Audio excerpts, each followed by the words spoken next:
മൂന്നാം മോദി മന്ത്രിസഭയിൽ കേരളത്തിൽ നിന്ന് 2 കേന്ദ്രമന്ത്രിമാർ. സുരേഷ് ഗോപിക്കൊപ്പം ജോർജ് കുര്യനും മന്ത്രിയാകും. ജോർജ് കുര്യൻ നരേന്ദ്രമോദിയുടെ ചായ സൽക്കാരത്തിൽ പങ്കെടുത്തു. കേരളത്തിന് എല്ലാ കാര്യങ്ങളിലും വലിയ പരിഗണന ലഭിക്കുമെന്നതിന്റെ ആദ്യ സൂചനയാണ് കേന്ദ്രമന്ത്രി സ്ഥാനങ്ങളെന്ന് ബി.ജെ.പി. ദേശീയ നിർവാഹക സമിതി അംഗം പി.കെ. കൃഷ്ണദാസ് പറഞ്ഞു. ആർ രാധാകൃഷ്ണൻ ചേരുന്നുണ്ട് വിവരങ്ങളുമായി ഡൽഹിയിൽ നിന്ന്. ആർ.കെ., കേരളത്തിന് 2 കേന്ദ്രമന്ത്രിമാരെ കിട്ടാൻ പോവുകയാണ്. സുരേഷ് ഗോപിക്ക് പുറമെ മറ്റു ചില പേരുകളൊക്കെ നേരത്തെ നമ്മൾ ചർച്ച ചെയ്തിരുന്നെങ്കിലും അല്ലെങ്കിൽ അതുമായി ബന്ധപ്പെട്ടുള്ള റിപ്പോർട്ടുകളൊക്കെ പുറത്തു വന്നിരുന്നെങ്കിലും രാജീവ് ചന്ദ്രശേഖറിൻ്റെ പേര്, വി മുരളീധരൻ്റെ പേരൊക്കെ കേട്ടിരുന്നെങ്കിലും ജോർജ് കുര്യൻ എന്ന പേരിലേക്കാണ് നേതൃത്വം എത്തുന്നത്. അതെന്തുകൊണ്ട് ആർ.കെ.?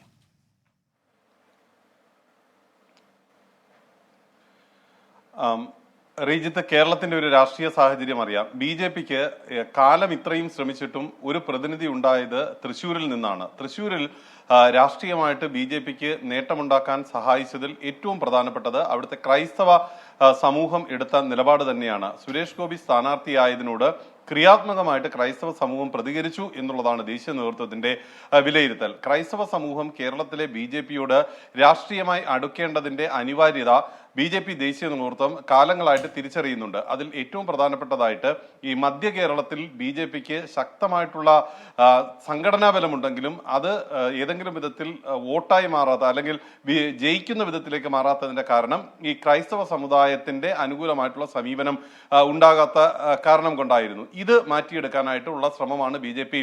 കാലങ്ങളായിട്ട് നടത്തി വന്നിരുന്നത്. അതിന്റെ ഭാഗമായിട്ട് ഈ കഴിഞ്ഞ ക്രിസ്മസിന് നടത്തിയ വിരുന്ന് അടക്കമുള്ള പ്രധാനമന്ത്രി നടത്തിയ വിരുന്ന് അടക്കമുള്ളവ നമ്മുടെ മുന്നിലുണ്ട്. അതിന് തുടർച്ചയായിട്ട് നിരന്തര സമ്പർക്കമായിരുന്നു ഈ ക്രൈസ്തവ നേതൃത്വവുമായിട്ട് ബി.ജെ.പി. പുലർത്തി വന്നത്. അതിന്റെ ബലത്തുമായി ഈ തൃശ്ശൂരിൽ സുരേഷ് ഗോപിയുടെ വിജയമുണ്ടായിരിക്കുന്നു. ക്രൈസ്തവ നേതൃത്വത്തിന് ബി.ജെ.പി. നിരവധി നിർദ്ദേശങ്ങൾ, നിരവധി ഉറപ്പുകൾ നൽകിയിരുന്നു. അത് റബ്ബറിന്റെ വില അടക്കമുള്ള കാര്യങ്ങളെ കുറിച്ചിട്ടൊക്കെയുള്ള വിഷയങ്ങൾ അടക്കമുള്ളവ ഈ ഉറപ്പുകളുടെ ഭാഗമായിട്ട് ഉള്ളതാണ്. ആ ഒരു സാഹചര്യത്തിൽ ജോർജ് കുര്യൻ ബി.ജെ.പിക്കും ക്രൈസ്തവ നേതൃത്വത്തിനും ഇടയിൽ പാലമായിട്ട് നിന്ന 2 നേതാക്കന്മാരിൽ ഒരാളാണ്. അങ്ങനെയുള്ള ജോർജ് കുര്യനെ ഇപ്പോൾ ബി.ജെ.പി. അവരുടെ മന്ത്രിസഭയിൽ ഉൾപ്പെടുത്തിക്കൊണ്ട്, നരേന്ദ്രമോദി സർക്കാരിന്റെ മന്ത്രിസഭയിൽ ഉൾപ്പെടുത്തിക്കൊണ്ട് ക്രൈസ്തവ നേതൃത്വത്തിനോട് ഉള്ള ഒരു അംഗീകാരം എന്ന രീതിയിൽ അതിനെ കാണാനായിട്ട് സാധിക്കും.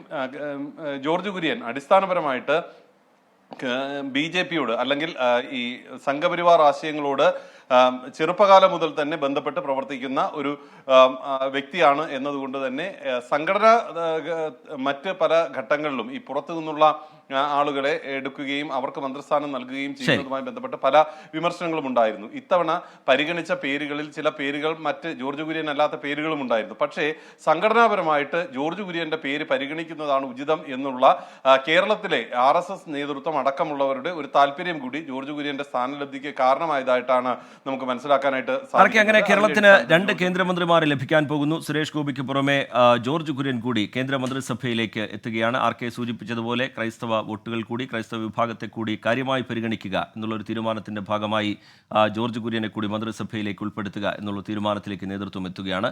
ആർ രാധാകൃഷ്ണൻ തുടരുന്നുണ്ട്. ആർ.കെ., ഇനി എല്ലാവരും കാത്തിരിക്കുന്നത് സത്യപ്രതിജ്ഞാ ചടങ്ങിനാണ്. അതിനുള്ള ഒരുക്കങ്ങൾ അന്തിമഘട്ടത്തിലാണ്. അതിന്റെ വിശദാംശങ്ങൾ എങ്ങനെയാണ് ആർ.കെ.?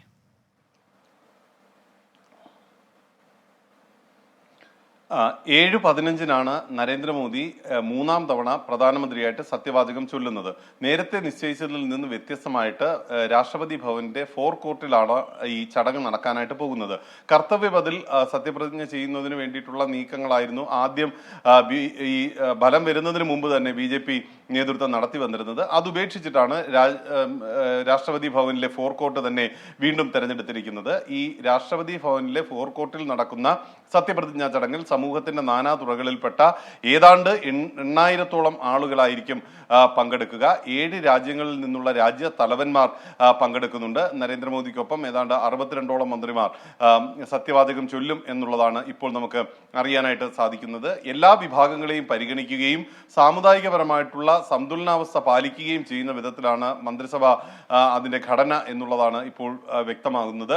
ഈ ഘടകകക്ഷികളുടെ മന്ത്രിമാർ അവരുടെ സാമുദായികമായിട്ടുള്ള കാര്യങ്ങളൊക്കെ പരിഗണിച്ചതിന് ശേഷമാണ് ബി.ജെ.പി. ഇപ്പോൾ അവരുടെ മന്ത്രിമാരെ നിശ്ചയിച്ചിരിക്കുന്നത്. മന്ത്രിമാരാകുന്നവരുടെ കാര്യത്തിൽ ഏറ്റവും ശ്രദ്ധേയമായിട്ടുള്ളത് കഴിഞ്ഞ മോദി സർക്കാരിന്റെ കാലത്ത് മന്ത്രി സ്ഥാനം കൈയാളിയവർ രാജ്നാഥ് സിംഗിനെ പോലെ, അമിത്ഷായെ പോലെ, നിതിൻ ഗഡ്കരിയെ പോലെ ഒക്കെയുള്ള പ്രധാനപ്പെട്ട എല്ലാ നേതാക്കന്മാരും, നിർമ്മല സീതാരാമൻ ഒരു ഘട്ടത്തിൽ മന്ത്രിസഭയിൽ നിന്ന് മാറി നിൽക്കാനായി അവർ വ്യക്തിപരമായിട്ടും സംഘടനയിലേക്ക് മടക്കിക്കൊണ്ടുവരാൻ BJPയും ഒക്കെ ശ്രമിച്ചിരുന്നതാണ്. പക്ഷേ നരേന്ദ്രമോദി അവസാന ഘട്ടത്തിൽ എടുത്ത പ്രത്യേക താല്പര്യം നിർമ്മല സീതാരാമന്റെ പേരിലേക്ക് എത്തുകയും നിർമ്മല സീതാരാമൻ കേന്ദ്രമന്ത്രിസഭയുടെ ഭാഗമായിട്ട് വീണ്ടും മാറുകയും ചെയ്യുന്ന ഒരു കാഴ്ചയാണ് നമുക്ക് കാണാനായിട്ട് സാധിക്കുന്നത്. അങ്ങനെ മറ്റൊന്ന് ഘടകകക്ഷികളോടുള്ള BJPയുടെ സമീപനം എന്ത് എന്നുള്ളതാണ്. നേരത്തെ സർക്കാർ രൂപീകരണവുമായി ബന്ധപ്പെട്ട് ചില ഉപാധികൾ ഘടകകക്ഷികൾ മുന്നോട്ട് വെക്കുന്നത് നമ്മൾ കണ്ടു. ഒറ്റയ്ക്ക് ഭരിക്കാൻ ഭൂരിപക്ഷമില്ലാത്ത പശ്ചാത്തലം, അതിനിടയിൽ അവരുടെ ആവശ്യങ്ങൾക്ക് വലിയ പ്രസക്തിയും അവരുടെ സമ്മർദ്ദങ്ങൾക്ക് വലിയ പ്രസക്തിയും ഉണ്ടായിരുന്നു. ഇപ്പോൾ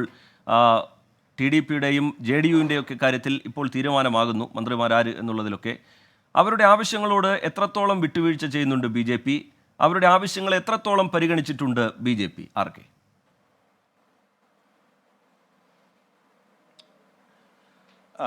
ഇതിൽ അവർ ചോദിച്ച മന്ത്രിസ്ഥാനങ്ങൾ നൽകുക എന്നുള്ളത് BJPയെ സംബന്ധിച്ച് നിലവിലുള്ള സാഹചര്യത്തിൽ സാധിക്കുന്ന ഒന്നല്ല. കാരണം ഈ മന്ത്രി പദവിയുടെ കാര്യത്തിൽ ഒരു ലിമിറ്റുണ്ട്. മന്ത്രിമാർ ഈ ആകെയുള്ള അംഗങ്ങളുടെ 15% അത് മാത്രമാണ് മന്ത്രിമാരായിട്ട് നിയോഗിക്കാനായിട്ട് സാധിക്കുക. നരേന്ദ്രമോദി സർക്കാർ സ്വീകരിച്ചു വരുന്ന നയം ഒരുപാട് മന്ത്രിമാർ അല്ലെങ്കിൽ മന്ത്രിമാരുടെ എണ്ണം ഒരു 57 മുതൽ 70 വരെ എന്നുള്ള ഒരു രീതിയിലാണ് പല ഘട്ടങ്ങളിലും ആ മന്ത്രിസഭയുടെ ഭാഗമായിട്ട് മന്ത്രിമാരുണ്ടായിരുന്നത്. അങ്ങനെയുള്ള ഒരു പശ്ചാത്തലത്തിലാണ് മുൻ സാഹചര്യത്തെ പോലെ തന്നെ ഇത്തവണയും 62 57 എന്നാണ് അവർ കൂട്ടിയിരുന്നതെങ്കിൽ ഇപ്പോൾ ഏതാണ്ട് 62 വരെ എത്തുന്നു എന്നുള്ളതാണ് നമ്മൾ മനസ്സിലാക്കുന്നത്. 62 പേരുടെ കാര്യത്തിൽ ഒരു തീരുമാനത്തിലേക്ക് എത്തുന്നത്. ഏതാണ്ട് 15 മന്ത്രിസ്ഥാനങ്ങൾ ഘടകകക്ഷികൾക്ക് നൽകുന്ന വിധത്തിലാണ് തീരുമാനം കൈക്കൊണ്ടിട്ടുള്ളത്. പരമാവധി വിട്ടുവീഴ്ച ഇക്കാര്യത്തിൽ തങ്ങൾ കാട്ടിയിട്ടുണ്ട് എന്ന് ഘടകകക്ഷികളെ ബോധ്യപ്പെടുത്തി മുന്നോട്ട് പോകാനാണ് BJP ശ്രമിച്ചത്. ഉഭയകക്ഷി ചർച്ചകളിൽ അവർ അക്കാര്യം വ്യക്തമാക്കുകയും ചെയ്തിരുന്നു. ഏതെങ്കിലും വിധത്തിൽ ഒരു ബുദ്ധിമുട്ട് ഈ ഘടകകക്ഷികൾക്ക് മന്ത്രിസ്ഥാനം അനുവദിച്ചു നൽകിയില്ല എന്നുള്ളത് കൊണ്ട് ഏതെങ്കിലും വിധത്തിൽ നിങ്ങൾക്ക് ഉണ്ടാകില്ല എന്ന ബോധ്യം അവർക്ക് നൽകിയിട്ടുണ്ട്. അതുകൂടാതെ ഈ രണ്ട് പാർട്ടികൾ ഇതിൽ TDPയും JDUവുമാണ് മുന്നോട്ട് വെച്ചത്. കൂടുതൽ മന്ത്രിമാരുടെ ആവശ്യം പ്രധാനമായി മുന്നോട്ട് വെച്ചത് അവർ പറഞ്ഞ മറ്റു ചില ആവശ്യങ്ങൾ, അത് ആന്ധ്രാപ്രദേശിന് പ്രത്യേക പദവി, ബീഹാറിന് പ്രത്യേക പദവി, ഈ രണ്ട് കാര്യങ്ങളിലും അനുഭാവപൂർണ്ണമായിട്ടുള്ള തീരുമാനമെടുക്കാൻ സാധിക്കും എന്ന സൂചന BJP നേതൃത്വം നൽകിയിട്ടുണ്ട്. അങ്ങനെയാണെന്നുണ്ടെങ്കിൽ ഫലത്തിൽ അത് ഗുണമായി മാറുക രാഷ്ട്രീയമായിട്ട് ഈ രണ്ട് പാർട്ടികൾക്കാണ്. അതുകൊണ്ട് അവർ ഈ മന്ത്രിമാരുടെ എണ്ണത്തിന്റെ കാര്യത്തിൽ ഒരു വിട്ടുവീഴ്ച ചെയ്തിട്ടുണ്ട് എന്നാണ് നമുക്കറിയാൻ സാധിക്കുന്നത്. സ്പീക്കറിന്റെ കാര്യത്തിലും സമാനമായിട്ടുള്ള സാഹചര്യമാണ് ഉള്ളത്. ഡെപ്യൂട്ടി സ്പീക്കർ പദവി ഒരുപക്ഷെ TDPക്ക് നൽകിയേക്കും. അത് വരുന്ന നാളുകളിൽ. മറ്റൊന്ന് അറിയേണ്ടത്, കേരളത്തിന് ഇപ്പോൾ 2 കേന്ദ്രമന്ത്രിമാർ വരാൻ പോകുന്നു. സുരേഷ് ഗോപിയുടെയും ജോർജ് കുര്യന്റെയും ഏത് വകുപ്പിലായിരിക്കും എന്നുള്ള കാര്യം പ്രധാനമാണ്. അത് ആകാംക്ഷയോടുകൂടി എല്ലാവരും ഉറ്റുനോക്കുന്നുമുണ്ട്. എന്തെങ്കിലും സൂചനകൾ ഡൽഹിയിൽ നിന്നുണ്ടോ ആർക്കെ?